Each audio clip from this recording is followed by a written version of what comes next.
Share बाजार ने हाल ही में अपने रिकॉर्ड लेवल को छुआ है। ऐसे में इंडिया चार्ट्स के फाउंडर और मार्केट एक्सपर्ट्स रोहित श्रीवास्तव का कहना है कि डिफेंस, कैपिटल गुड्स, मैन्युफैक्चरिंग और इंडस्ट्रियल सेक्टर के शेयरों की कीमतों में तेजी बनी रहेगी।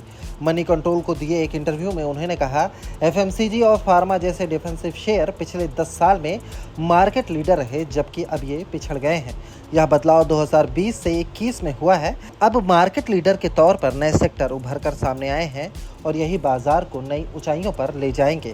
सरकार कैपिटल एक्सपेंडिचर यानी पूंजीगत खर्च में आक्रामक तरीके से बढ़ोतरी कर रही है। वित्त वर्ष 2024 के बजट में कैपिटल एक्सपेंडिचर के मद में 37.4% की बढ़ोतरी की गई और इसके लिए 10 लाख करोड़ रुपए का प्रावधान किया गया है। इसके अलावा इंडस्ट्रियल कंपनियों के ऑर्डर में भी बढ़ोतरी हुई है। फॉरेन ब्रोकिंग फर्म जेफरीज के मुताबिक इन कंपनियों के ऑर्डर में सालाना आधार पर 15% से ज़्यादा की बढ़ोतरी हुई है, जबकि कोरोना महामारी से पहले यह ग्रोथ केवल 5% थी। HL, L&T और भारत इलेक्ट्रॉनिक्स जैसे शेयरों में साल 2020 के निचले लेवल से 200 से 400% तक की बढ़ोतरी हुई है। पिछले 3 साल में कैपिटल एक्सपेंडिचर सेगमेंट में जुड़े शेयरों में तेजी से भले ही इनकी वैल्यूएशन ऐतिहासिक और औसत के मुकाबले ज़्यादा ऊंचे लेवल पर पहुंच गई हो, लेकिन श्रीवास्तव इससे बिल्कुल परेशान नहीं है। उन्होंने कहा, मिसाल के तौर पर हिंदुस्तान एरोनॉटिक्स यानी HAL का प्राइस टू अर्निंग रेशियो 20 गुना है। इसके प्रति शेयर अर्निंग ग्रोथ सालाना आधार पर 20% से ज़्यादा है। इसका मतलब है कि इसका PEG रेशियो तकरीबन 1 है, लिहाजा इसे महंगा नहीं कहा जा सकता। EG का आकलन प्राइस टू अर्निंग रेशियो को कंपनी के अर्निंग ग्रोथ से भाग देकर निकाला जाता है। बाजार के काफ़ी एक्सपर्ट्स की तरह श्रीवास्तव भी बैंकिंग शेयरों को लेकर काफ़ी पॉजिटिव है। उनका कहना है कि साफ सुथरी बैलेंस शीट और कम NPA वाले बैंकों के शेयरों की परफॉर्मेंस बेहतर रहने की उम्मीद है।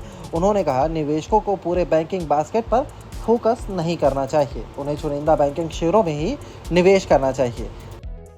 श्रीवास्तव का कहना है कि अक्टूबर 2020 से मार्च 2023 के दौरान बुल मार्केट में कंसोलिडेशन का दौर था। उन्होंने कहा, फिलहाल हम तेजी के तीसरे दौर में हैं। पहला दौर 2020 में था, जब मार्केट 8,000 से 18,000 पर पहुंच गया था। इसके बाद दूसरे दौर में 18 महीने लंबा कंसोलिडेशन चला, जिसकी अवधि मार्च 2023 तक थी। श्रीवास्तव को उम्मीद है कि तीसरे दौर में सूचकांक पहले दौर के मुकाबले डबल ऊंचाई पर पहुंच जाएगा। इसका मतलब अगले 2 से 3 साल में निफ्टी 35,000 का टारगेट पूरा कर सकता है।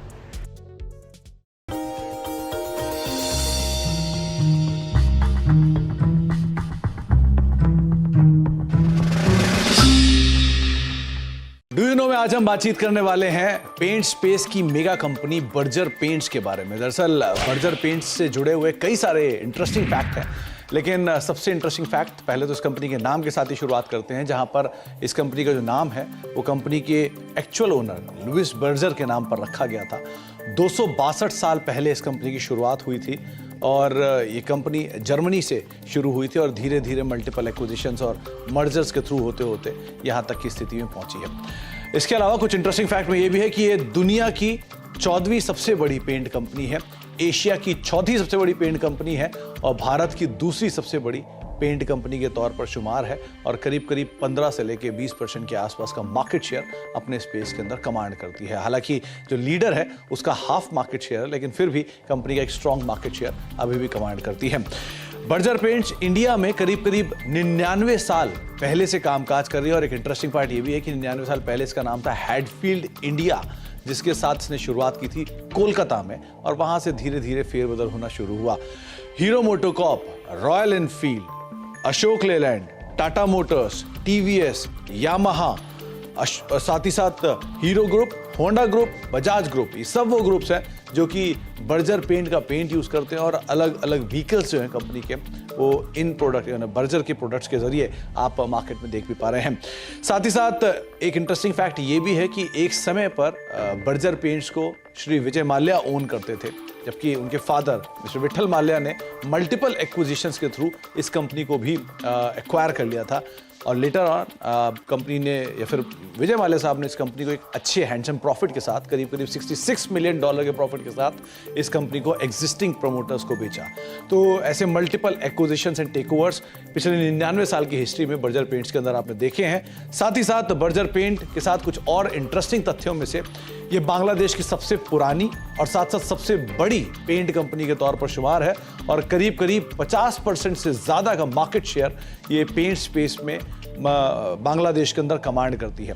एक इंटरेस्टिंग फैक्ट ये भी है कि नाइजीरियन स्टॉक एक्सचेंज पर पहली पेंट कंपनी अगर कोई लिस्ट हुई थी तो वो थी बर्जर पेंट्स और ये करीब करीब 50 साल पहले नाइजीरियन स्टॉक एक्सचेंज पर लिस्ट होने वाली पहली पेंट कंपनी बनी थी। तो कुछ interesting fact Berger paints related, लेकिन सबसे रोचक तथ्य कि ये दुनिया की 14वीं, एशिया की 4थी और भारत की दूसरी सबसे बड़ी पेंट कंपनी है। तो कुछ interesting fact Berger paints related, आगे भी कुछ और फैक्ट लेकर आते रहेंगे।